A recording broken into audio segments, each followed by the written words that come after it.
भक्तों जय माता दी। महाकाली धाम से हम पुजारी वीरेंद्र भैया जी स्वागत करते हैं अपने महाकाली धाम में। भक्तों कैसे हैं आप लोग सब, और कामना यही करते हैं आप जहां भी रहें खुशहाल रहें, स्वस्थ रहें और भगवान शिव की कृपा आप लोगों के ऊपर बनी रहे। भक्तों चेकिंग करवाने के लिए, साधना करने के लिए और अभिमंत्रित रुद्राक्ष की माला प्राप्त करने के लिए आप हमारे व्हाट्सएप नंबर पर संपर्क करें, आपको रिप्लाई जरूर दी जाएगी। भक्तों आज का हमारा विषय है कि नवरात्रि के समय में माता काली को कौन कौन से भोग देना चाहिए। नवरात्रि में माता काली को कौन कौन से भोग देना चाहिए, आज इस विषय में हम चर्चा करेंगे। नवरात्रि माता काली, माता दुर्गा, सभी माताओं के लिए, जितनी भी हमारी 9 दुर्गा हैं और जितनी भी 10 महाविद्या हैं, सबकी साधना के लिए सबसे उचित समय होता है। जितना आप साल भर में साधना करके अपना जप तप नहीं बढ़ा सकते, उतना आप सिर्फ 9 दिन में माता की सेवा, माता की आराधना, माता का व्रत करके आप अपना जो है कल्याण कर सकते हैं और माता की कृपा प्राप्त कर सकते हैं। तो नवरात्रि में आप लोग व्रत भी रहें। व्रत का बहुत ही बड़ा महत्व है। 9 दिन अगर आप व्रत रहेंगे तो ये मान के चलिए कि माता की कृपा आपके ऊपर होना ही होना है।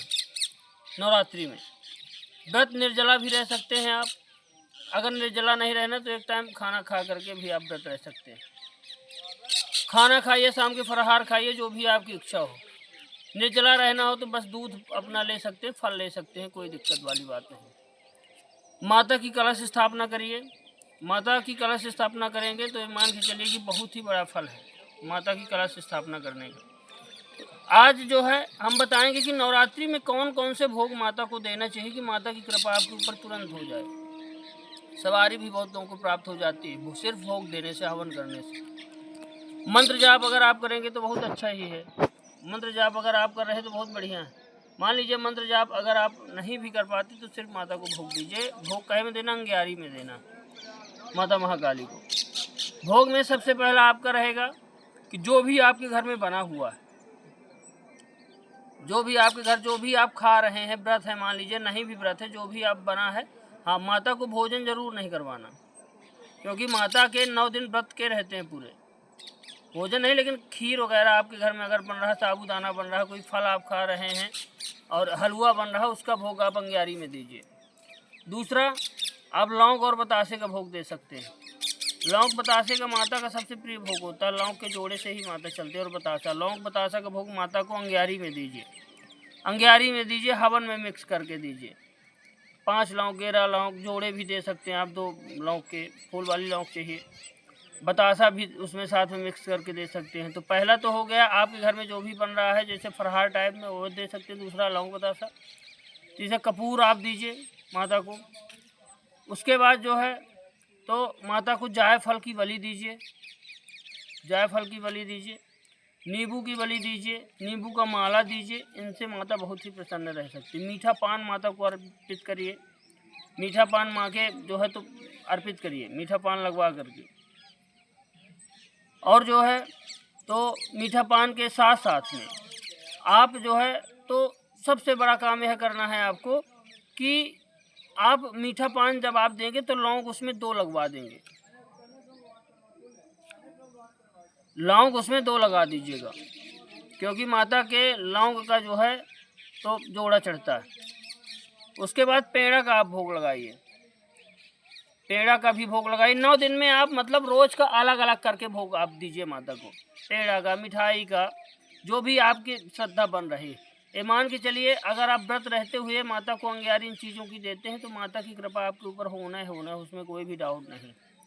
अगर जप करेंगे, जप के साथ साथ आप इसी मंत्र से, मान लीजिए आप अगर कोई मंत्र माता का जप रहे हैं, ओम क्रीम कालिकाय नमः, ओम ऐं ह्रीं क्लीं चामुंडाय विच्चे, ओम जयंती मंगला काली भद्रकाली कपालिनी दुर्गा क्षमा शिवा धात्री स्वाहा स्वधा नमस्ते। मान लीजिए इन मंत्रों में से किसी मंत्र का आप जप कर रहे हैं तो ये मान के चलिए इन्हीं मंत्रों से आप स्वाहा लगा के आहुति आप अंग्यारी दीजिए, चाहे हवन दीजिए। अगर कर देंगे तो और अच्छा है। जप नहीं भी कर रहे हैं तो भी मंत्रों से ही आहुति दीजिएगा आप। चाहे अंग्यारी आप दीजिए, चाहे कुछ भी दीजिए आप माता को। लौंग बतासा भी दे रहे हैं तो कम से कम स्वाहा बोल करके आप अंग्यारी दीजिए। हवन करना है तो स्वाहा बोल के करिए। माता क्या होता है, अग्नि मुख के माध्यम से भोग तुरंत ग्रहण होता है, तुरंत देवता तक पहुँचता है। अग्नि देवताओं का मुख माना जाता है। जिस भी मंत्र से आहुति देंगे उसी मुख में आपका भोग चला जाएगा। ऐसे भी आप साधारण सिंपल भी ऐसे लगा सकते हैं, कटोरी में ले करके रख सकते हैं और देसी घी का आप दीपक जलाइए, क्योंकि घी का भोग माता सबसे अधिक ग्रहण करती है। जो भी हम धूप दीप देते हैं तो उसकी सुगंध हो ग्रहण करते हैं देवी देवता, कुछ खाने पीने के भूखे नहीं। तो 9 दिन में अगर आप ये सब कर लेते हैं तो माता की कृपा आपके ऊपर हो जाती है। और नवरात्रि में जो है तो आप घट स्थापना जरूर करिए, मतलब कलश स्थापना जरूर करें, अखंड ज्योत करें माता का। अखंड ज्योत करना बहुत बड़ा काम है, ये मान के चल। अखंड ज्योत अगर करेंगे तो 9 दिन में माता से जो मांगेंगे तो आपको प्राप्त होगा। चैत्र नवरात्रि है जो आ रही है, इसमें जवारे आप बोएं, माता के नाम से जवारे बोएं, 9 दिन उनकी सेवा करें, माता आपकी सेवा करें, मान के चलिए जीवन में चकाचक होगा। माता की आराधना करने वाला व्यक्ति कभी जीवन में उदास नहीं रहता, इसके प्रत्यक्ष उदाहरण हम बैठे हुए हैं। नवरात्रि में या कि अदर टाइम में भी माता की जो भोग अच्छे ढंग से देता है, जो साधना करता है, तो कभी निराश नहीं रहता। हम आपके सामने उदाहरण बैठे हुए, हम माँ के ही साधक हैं। और आज बाबा की ऐसी कृपा है कि आप लोगों को बैठ करके जो है तो सिखा रहे हैं, लोगों को साधनाएँ करवा रहे हैं, माँ से जोड़ रहे हैं। तो भक्तों आप लोग भी करें, बढ़िया माँ को भोग दीजिए। माँ के यही सब प्रिय भोग हैं, खाने पीने की चीज़ें आपकी जो भी हो, नारियल आप अर्पित करिए माता को। हाँ, नवरात्रि में 16 श्रृंगार जरूर आप अर्पित करें, 16 श्रृंगार अर्पित करेंगे, उसका बहुत ही बड़ा महत्व है, ध्यान रखिए। तो भक्तों हमारे द्वारा दी गई जानकारी आपको कैसी लगी आप कमेंट करके बताएं। चैनल को हमारे लाइक शेयर और सब्सक्राइब जरूर करें।